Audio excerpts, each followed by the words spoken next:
Good morning, everyone. Thanks for joining us today. My name is Laura Van Daken with the AIMMS marketing team, and I will be your host during the webinar.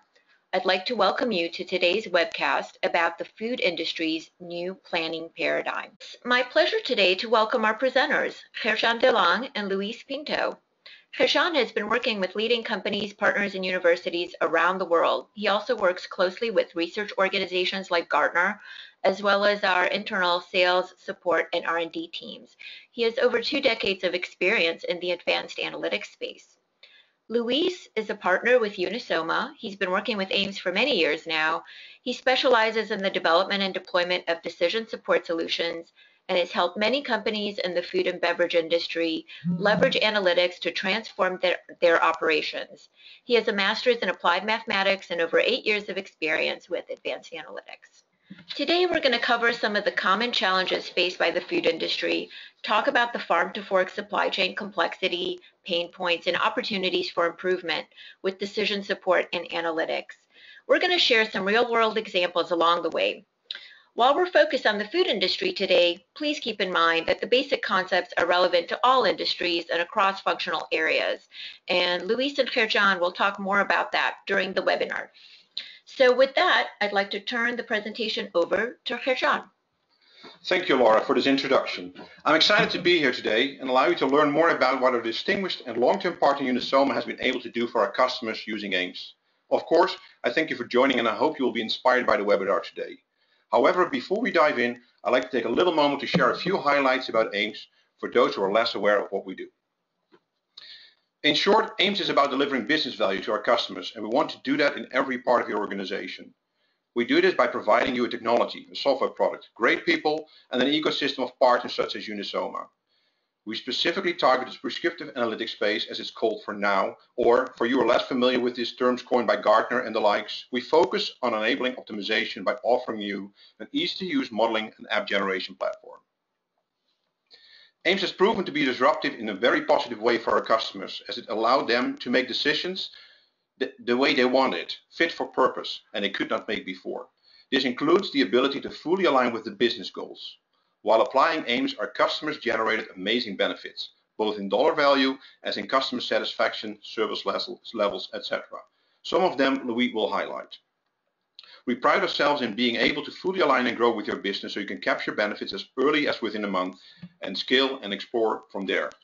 With no barriers, bring your whole organization to a next level of analytics maturity. To give you a flavor of the benefits we capture for our customers, you can think of a very quick ROI, typically within 1 to 4 months. We have seen customers develop models in days and weeks, not months, allowing them, using our AIMMS Pro deployment platform, to empower end users very quickly and benefit from new insights right away. Typically, the monetary benefits are a multiple from the investment. Increased innovation and differentiation. As it is so easy to build and tailor an app in AIMMS and develop insight in result, run scenarios and such, we do see that this increases the innovation within the businesses. Suddenly a new way of thinking opened up, where there is time for creativity and exploration, while it used to be about assuring decisions would be made in time, so-called firefighting, typically by spreadsheet processing. Now it is truly possible to model your business to generate actions and understand impact before you take action. This again increases differentiation. Unparalleled speed and agility. The beauty of the apps is that they can be adjusted continuously and redeployed in a matter of seconds, and all apps are geared to benefit from the best engines to deliver results quickly. Since we offer a central platform, the whole organization benefits with every improvement AIMMS offers. Without going through all the quotes that I mentioned here, you can also see those online. The most important feedback we are receiving is that we have set a new standard in empowering the customer organizations to make these type of decisions. As mentioned, AIMMS can be applied in any part of the organization, applicable both in your supply chain for example, operational planning, as well as on a strategic level for network design. Teams need to decide on price strategies, optimize inventory management, or manage supplier purchase volumes to ensure alignment with the sales forecast. There's hardly any area AIMMS cannot be applied in, as the various bullets depicted here show. Each team will require support for totally different decisions and of course generate their specific benefits.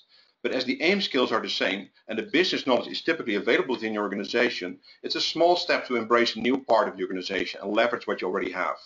Of course, the typical benefits customers are after are higher margin, lower cost, availability, or increased service level. Recently we see, and that's a very good development in our eyes, more and more companies taking the opportunity to use AIMMS to not focus on cost reduction, see optimization as an efficiency tool, but to focus on market or revenue increase. Business survive by increase in market value, not by decrease in cost or increase in margin alone.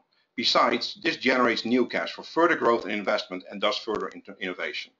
Today, in this Farm to Fork supply chain webinar, we will focus on the left two teams, with solutions that focus on planning, manufacturing, and production, and invited Louis of Unisoma to present this. I've had the honor to work with the Unisoma team for over 15 years, and have been amazed by the level of professionalism, dedication, and impact they create for their and thus our customers. The companies they serve and the benefits they help create using AIMMS is an impressive list that Louis will highlight on today. We're proud to be partnering with Unisoma. With that said, I gladly hand over to Louis.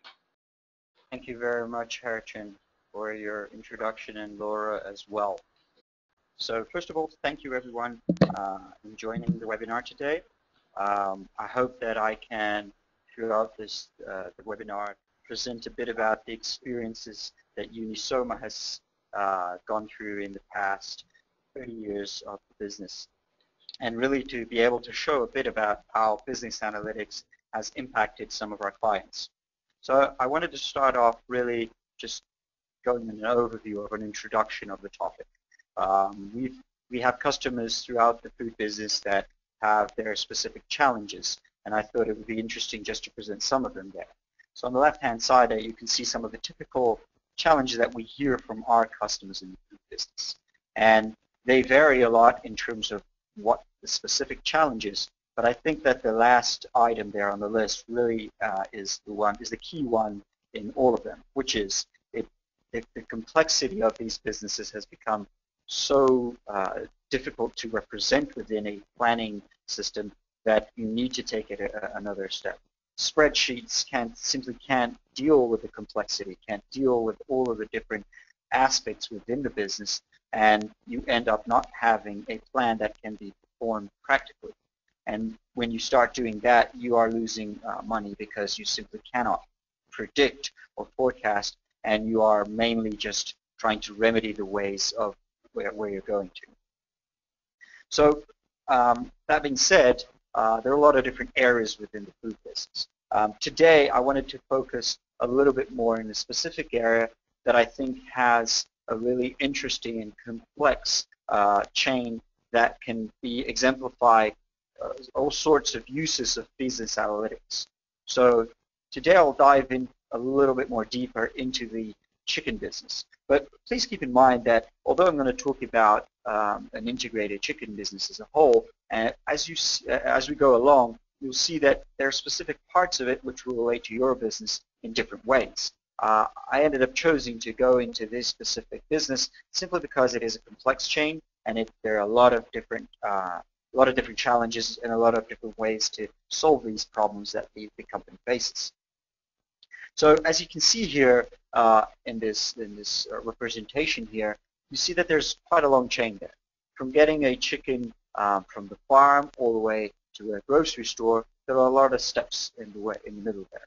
And they are in each a complex process that needs to be involved.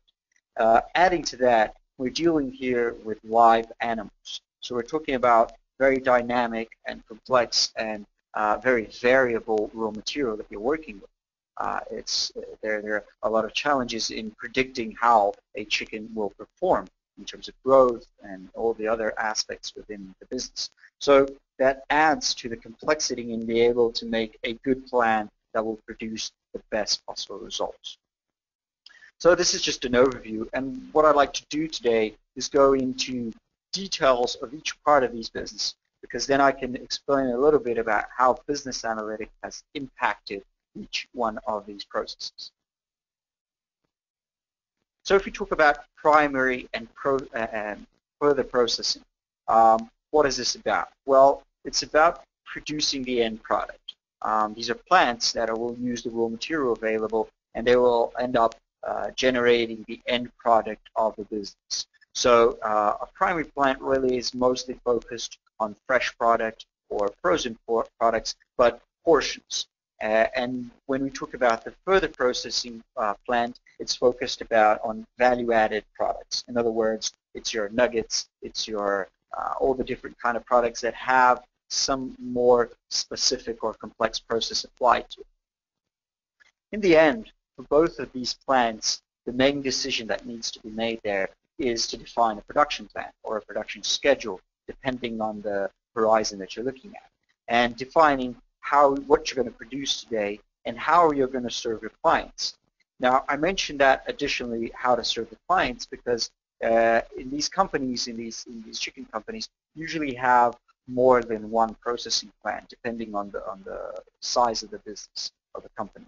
And deciding whether one plant or another plant is going to supply a specific customer can have a huge impact on their bottom line, simply because different plants have different capabilities, they have different certifications, they have different yields even in their production process. So one can use a manual cut, another one can use an automatic cut, and the yield of a product there will be different simply because you're applying a different process. And that'll impact quite drastically the bottom line of a company. So being able to decide also that aspect is important for these businesses. What are the challenges that these companies face? Well, further processing, it's all about the formulas really. So it's about having a raw material that is quite variable in terms of availability and quite variable in terms of the quality. And these products that you have available, these raw materials that you have available, which is chicken meat, which is seasoning, it's all these different ingredients that you have available. Defining to which end product you're going to use them is really the key question, the challenge there, because sometimes you're competing with certain raw material to different types of end product there, and deciding which one will have the most beneficial result is really the challenge there. Even having a flexible formula is also a challenge, because some products can be made with different formulas, and deciding which one will be most beneficial as a whole and not specifically only looking at that product also is a big challenge for them. If we talk about the primary processing plant, the very biggest challenge I would say is that it's the inverse of a traditional manufacturing. So it is quite the opposite of let's say a car manufacturer, which will have a lot of different parts, but when they're put together, you end up with the car. So you're selecting a lot of parts and assemble them, and you get a car. Here, when we're talking about a primary processing plant, we are talking about a chicken that is available to you. Now, if you need a drumstick, you will cut up that chicken and get the drumstick. But you also have to keep in mind that you'll also get the thigh, you'll also get breast, you'll also get wings. So it's quite the opposite there. It's about cutting up, getting the portions, and then delivering the end part from those, the end product from those portions.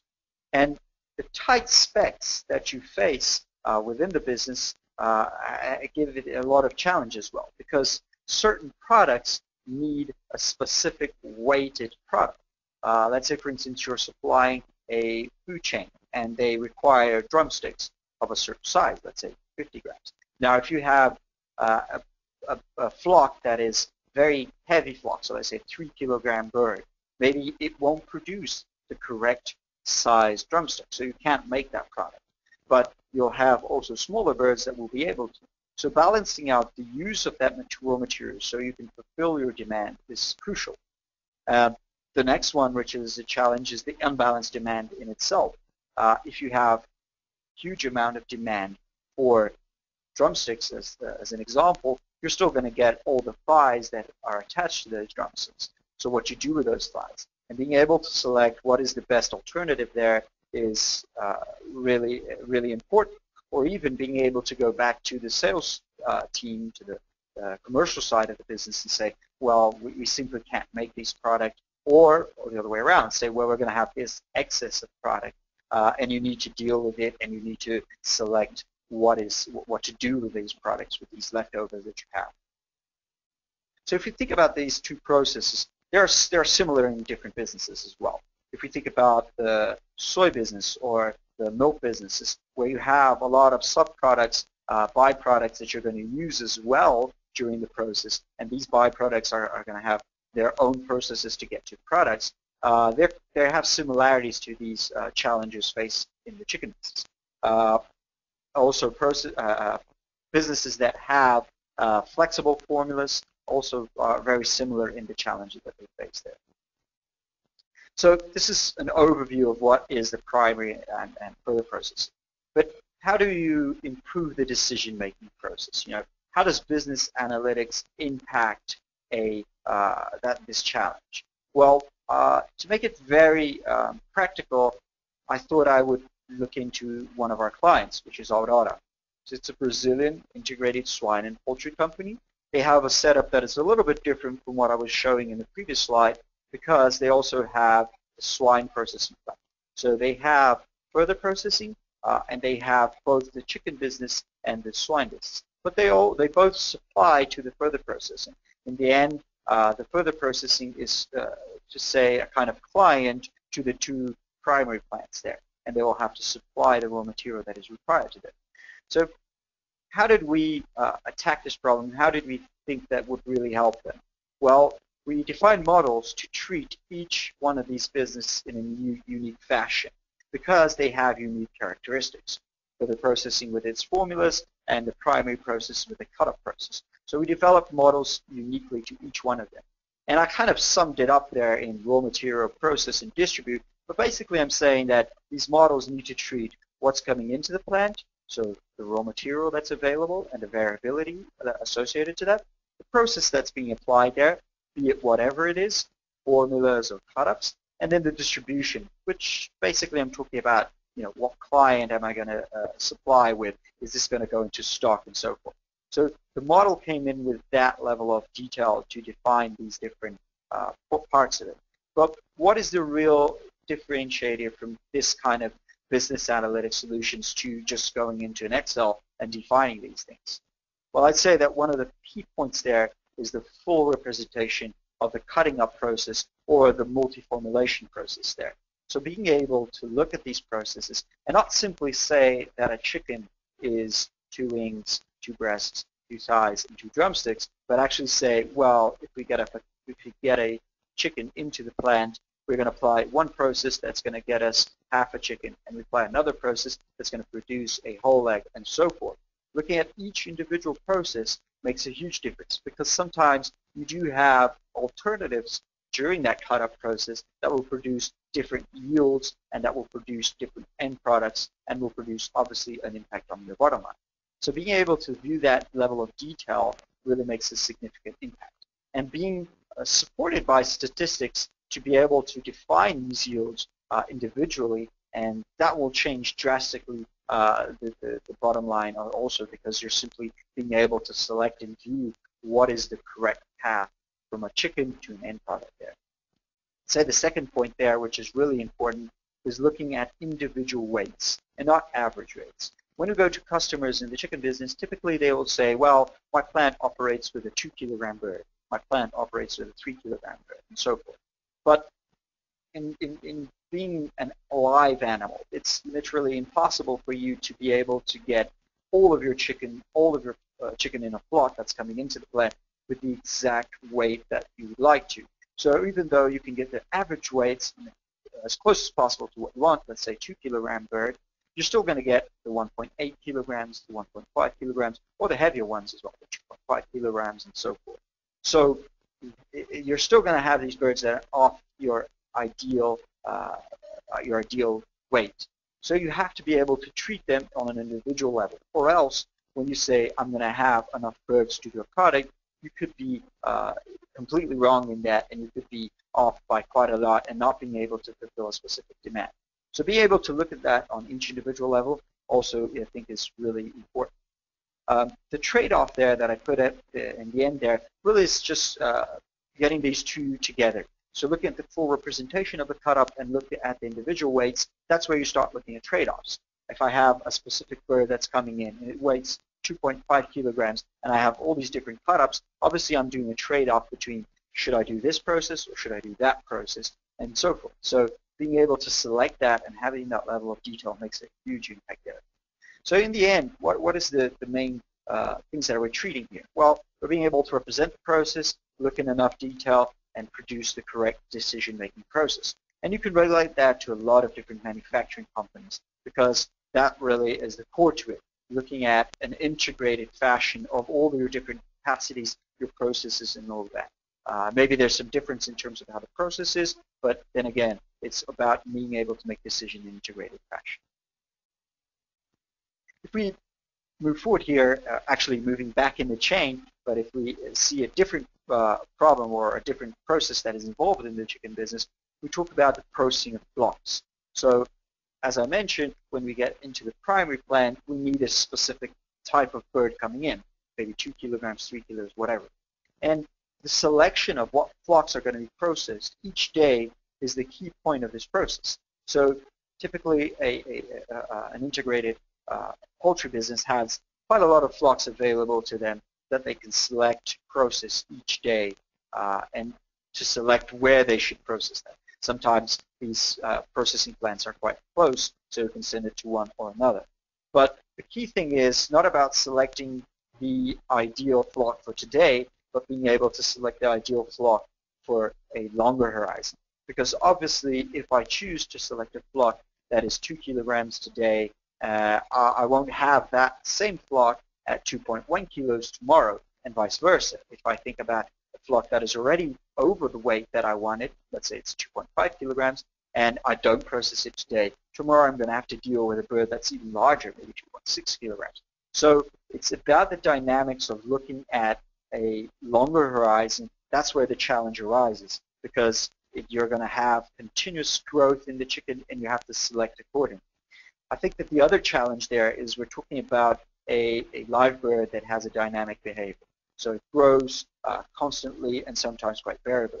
Now, one of the things we see at some customers of ours is to use, let's say, a simpler or a more generic approach towards the growth curves there. And although that's can work from an intuition point of view, not always it's the best way to select that. And if we move to the next slide here, talking about how to improve decisions, that's where you see that looking into the individual performance of the curves is a key factor in business analytics. So the processing of birds, also, again, to take an example, a very practical example, we implemented a solution at Sadia, now VR Foods, but at the time when we started the project, it was still Sadia. And we implemented this model, and it's two parts, or let's say two techniques, two technologies involved there in terms of business analytics.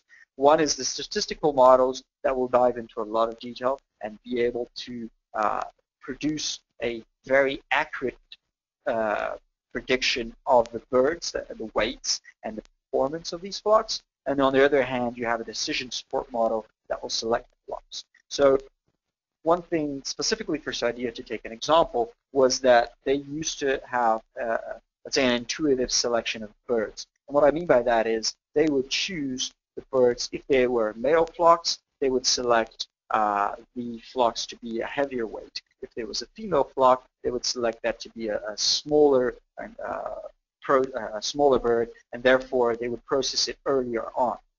Although that is a reasonably good way to select these birds, it's still it doesn't take into consideration a lot of other variables. When we went there, we looked at the performance curves and everything, and we dived into a lot of more detail. And now we look at performance curves per farm. So the farm can influence drastically the way that the growth of the flocks will be.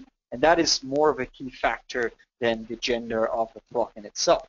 So now really we select based on the needs of the whole horizon there. So being able to look at 30 or 60 days ahead of time and being able to see the performance prediction that you get there really makes it a lot more balanced in that. So that was what we did for Sadia. But I think that I'd also like to add here, which is quite interesting, that when we came to Sadia to solve this issue, we actually we kind of borrowed the solution from what we did in the pulp and paper industry. So before we worked with Sadia, we worked with a pulp company here in Brazil, and they have a lot of land and they have a lot of forests available to them. And their key question there is, how do I select which forests am I going to use each year? So in a certain sense, it is very similar to what you have to do with the flocks. You look at the flocks and you say, what I'm going to use today, tomorrow, and so forth. So for the pulp and paper business, although the horizon is maybe 20 years ahead of time you're going to look, it's still the same kind of aspect there. So the model that we used for the pulp business is what we ended up using for Sadia. So I think it was a really interesting business, an interesting case there where we kind of borrowed experiences from other businesses to take that to one of our clients. And I think it produced really an interesting result there in changing the paradigm of how you would process that. To show a bit more in an illustrative form here, this is kind of a diagram to explain what really we're doing practically here. So if we look here in this middle section here where we're talking about the present, really we're talking about today. So if we look at today and we want to select what's going to happen for the next 30 days on, we have to look at each of the flocks that are currently available in my process.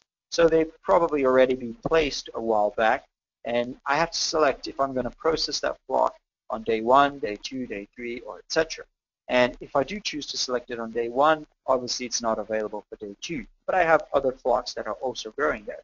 And in the end, you'll produce this weight distribution here, which is just a composition of the different flocks that I selected to process. And really what you want to do is to maintain this weight distribution as close as possible to what your processing plant really needs in terms of weight.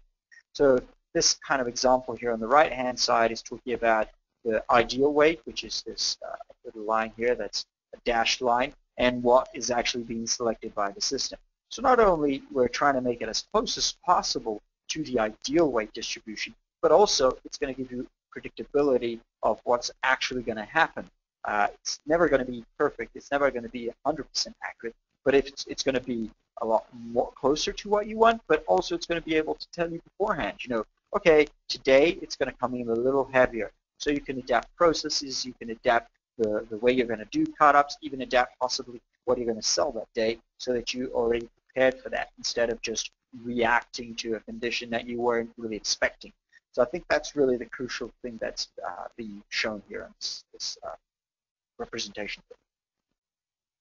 So this is also an interesting part. But if we move back on the chain again, how do you get to these broilers that are going to be processed? Now, it's really talking about a complex integrated planning here, because these different, to get to a broiler house and have that broiler available for you to process, there's a lot that goes on beforehand. So you start with the breeder farms, which are the flocks that are just producing eggs. Then you have the hatchery, where you have to incubate those eggs so that you get broiler chicks. And finally, those broiler chicks are going to put in to the broiler houses, and you're going to have broilers available to process. So these are really, really interconnected decisions here, because if you have a breeder farm and you place a new breeder farm, you're going to have eggs available, and that's going to affect your hatchery, and that's going to affect your broiler, and so forth. But the big challenge here is that these cycles are completely unaligned. Breeder flocks typically run for 64 weeks, maybe more, maybe less, but let's say 64 weeks is an average there. The hatchery process takes 21 days. So when you incubate an egg and so forth, it takes 21 days to have a broiler chick there. You can extend that a little bit because you can keep eggs in stock for maybe 7 days, maybe 10 days, but you start losing performance there. But again, you're managing stock there so that you have the right amount of chicks at the end of those 21 days. And the broiler farms, they typically work for 35 to 60 days, sometimes more, but really it just depends on the target of weights. But you can see here, these cycles, they don't really add up. So being able to balance that out, that's the big challenge, because you will probably have surpluses and shortage throughout that. So you could have, if you have a shortage of eggs, you're going to have to go into the market, and that's going to be very costly to buy eggs from a third party. Or if you are over in eggs, you're probably selling them at not such a good, not a good rate. It's not a profitable business if you're not in that business specifically. So it's about aligning those. And how to improve the decision-making process. How does business analytics attack this? So our customers from South Africa, Astro Foods, they're also an integrated poultry company. And what we did with them was really to make a decision support tool that was able to integrate these decisions, and not only integrate the decisions, they have the correct level of detail and the correct view of these businesses. Because if we talk about breeder flocks, there really doesn't make a lot of sense to talk about day-to-day basis on this. You have to really look on a different level, a whole different scale there. We're talking about a year at least of planning for that to make sense. And if we talk about the broiler farms, you really have to talk about a day decision. So being able to represent these on the correct level, was the key challenge there. And having obviously good statistical models to improve the forecast was also a key point there, where we really worked to have a better prediction of all the shortages and the surpluses because of a more detailed performance. But I think that the other really important thing that we did there was be able to drive this decision-making process in two ways, really. Well, first one is it's a demand-driven process in the end, because we're talking about a processing plan that requires a specific type of bird coming into it. So it needs a specific weight, and that will motivate your decisions throughout the chain. So you look at the broiler houses and you're going to try to place birds there and process the birds with the right age and so forth, so forth. But in the end, you can't make 100% of that. So that's where you come into the forecasted plan. So although you're demand-driven in your decision-making process, then you're going to have a forecast plan, which is, this is really what is going to happen. Although I'd really like to have this weight, this is what you're going to actually have happen. And that will help you to be prepared for it. So if it's going to go over in quantity or a specific weight, you're going to be prepared for that instead of simply reacting to it. Now, if you think about this, this is really quite a complex, interconnected decision-making process. And truthfully, I don't believe a spreadsheet could represent that. So you need to have a system that is really integrated in these decisions and being able to go into that level of detail. Finally, I think that one important part of it as well is the company-wide results. And what I mean by that is it's not specifically looking at one process to make the best decision there. It's talking about looking at the whole supply chain to make best decisions throughout it, because then you will have the balance throughout that chain. I think that's really important there. And obviously you could relate this kind of decision-making process to, to businesses that have long processes or very multi-step processes that sometimes have unaligned processes. So these kind of businesses that face these challenges is where typically an integrated model that can connect these decisions will have a very nice impact and will produce a very good result in using that. And if we move on to the next part there that I want to talk about, which is the last one I want to talk about here. Although there are other challenges here, I think this really gives an interesting finalization here, because this is maybe one that really relates to a lot of different businesses here. So the feed mixing, which is really a classical challenge, is deciding how am I going to make each feed for each of my different steps there. So the breeder farms have specific feeds, the broiler houses have different feeds, and you have all these ingredients available, and you have a lot of different formulas, and you have to select how to make each ingredient. So it's really a big challenge there, and it's even a bigger and more important challenge, because this is really where the costs are. A chicken, sometimes the cost of the end product is 60-70% of feed. So if you think about that, that's really a key aspect in your business, and you have to have control on that. And looking at these shared ingredients and being able to project how you're going to use them, that's really one of the biggest challenges you have there. So again, I'll take an example here from Sadia, but we also implement this in other companies. But what did we do for that? So we developed an integrated model, and that's really the key difference there. In some cases, you see models that just look at one feed per time or look at 1 day per time.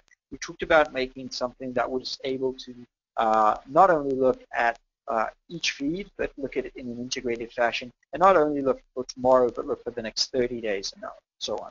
So that'll influence drastically the use of the ingredients and also the cost fluctuation. If you're predicting fluctuations in cost in the ingredients, you can sometimes anticipate the purchase of that and guaranteeing that you have the right ingredients available to you. That's where I think there was a huge impact there in defining that. And really, this problem is quite a classical one, and it's I think one that you can relate in a lot of different industries. To give an example here, the orange business is also one that has a lot of use of mixing processes. That applies to the end product. So when we talk about producing the end product, you select the different orange juice that you have available, and you will mix them to produce end product. But also, when you're talking about the orange business, you also have to do the mixing of the stock.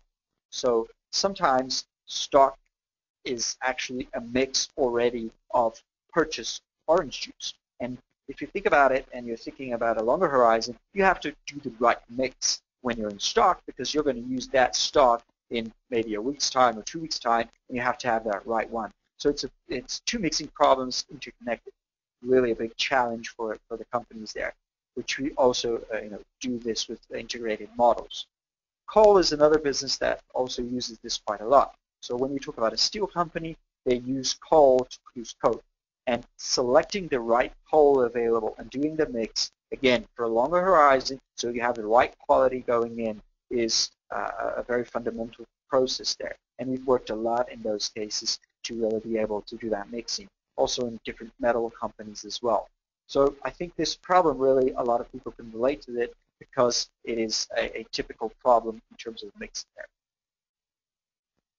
So I talked about 4 different processes here. And each one, you have a different set of solutions there and a different way to solve them and improve the decision-making process. But what are the real benefits that we get from this? So I took 3 examples here, just so I'd go, don't talk too much about them. But I think these ones are quite interesting. On the left-hand side there, I thought I'd put something more along the lines of a direct result there. So JBS, we implemented a solution for them, which is all about production planning. It's integrated optimization, tactical and operational. And they presented the results for this a while back in saying that they were able to gain 25% in contribution margin there. And I think that although that's a huge impact, and it's a lot about the trade-offs there and the better use of capacities there. But I think that one indirect gain there that they mentioned quite a lot there is the ability to be very agile in planning and reacting to the situations. So they used to take a large team to produce a production plan for each individual plant, but on an aggregate level. So they wouldn't look at each SKU, they would look at it as an aggregate view, and it would take a whole week to produce that. When we implemented the solution, this changed drastically. Nowadays, to produce the production plan for each single plant that they have, and I'm talking about over 50 plants here in Brazil, it takes about 2 to 3 hours running the system and having 50 different production plants in an integrated fashion, and we're talking about one person taking care of that. So it changed drastically the way they could do that, and it's a lot about the what-if scenario. So now they can do a lot of different scenarios to analyze and see what is the best solution that they can do, what is the best possible operation for my company. I think that indirect also has a really big impact. If we talk about PR Foods, we implemented quite a complete solution with them as well, and the 50 million savings that they presented comes from 2 different parts. It's about the flock processing, being able to select the better flocks to be processed, but also about the production plan there. So I really think it was a change in the way, a change in paradigm relative to how you do that. In Aurora, I think it was the most complete solution that we've implemented there. It goes throughout quite a lot of different chains, and it's swine and it's also poultry. And although there was direct gains in terms of financial gains, I thought that I'd put a different one up there, which is a 36% increase in demand fulfillment. Now that has to do a lot with the fact that they were able to really have a detailed planning and be able to select the right use of the raw material. And that had a huge impact for them in the planned versus actual. So now they can see ahead of time how they're going to do this and be able to actually do it. So that really did a big change for them in terms of being able to execute what they were doing. And that's how they started to increase their demand fulfillment. And obviously that has an impact in financials in the bottom line. So these are some of the benefits. Obviously, there are others, but I think these are kind of fundamental or kind of crucial. But how does Unisoma work with this kind of solution, and why are these cases successful? If I had to sum it up into one specific thing, I would say it's the top phrase there: tailor-made. I truly believe that to be able to produce these products, to be able to produce a solution in business analytics that is able to be successful and be able to deliver the benefits in a company, you have to look and you have to do a tailor-made approach. Although maybe I've mentioned something here which is a challenge to you, and it's possibly, I've presented a way to face that challenge and how to deliver it. I think that you still have to look at your specific business, look at the uniqueness of it, and be able to produce a solution that is fully adapted to your business. And that will make a huge difference when we talk about making this solution successful and getting the benefits in there. So in our 30 years of experience, we've always been focused on that, and I think that is crucial to the business as a whole. Finally, I wanted to say that although today I talked a lot about the food industry and I took some examples from other businesses, really Unisoma isn't focused specifically on the animal production or the food business as a whole. We work with a lot of different types of businesses, and I think that that makes a big impact in terms of being able to take these experiences that we have in other businesses and take them into and challenge the companies that we work with in thinking differently from what they currently do and using a different approach in solving their problems. So I took the example of the pulp and paper to the animal production, but that really applies across the board. So I think it was a really interesting experience there, and I think it can be applied quite a lot. So let me hand this back to Laura. Well, thank you, and want to thank all of you for joining us today. We hope you enjoyed the information presented, and of course a big thank you to our presenters, Luis and Herjan, for a very informative webcast. And if you have any questions for Luis or Herjan after this webinar, please feel free to reach out to them directly. We didn't have enough time to show you a demo during the webinar, but if you connect with Luis, he'll be happy to do one for you. And you could also go to the AIMMS website in the resources section to get some case studies like Aurora and JBS, which Luis mentioned during his presentation. So have a great rest of your day. Thank you.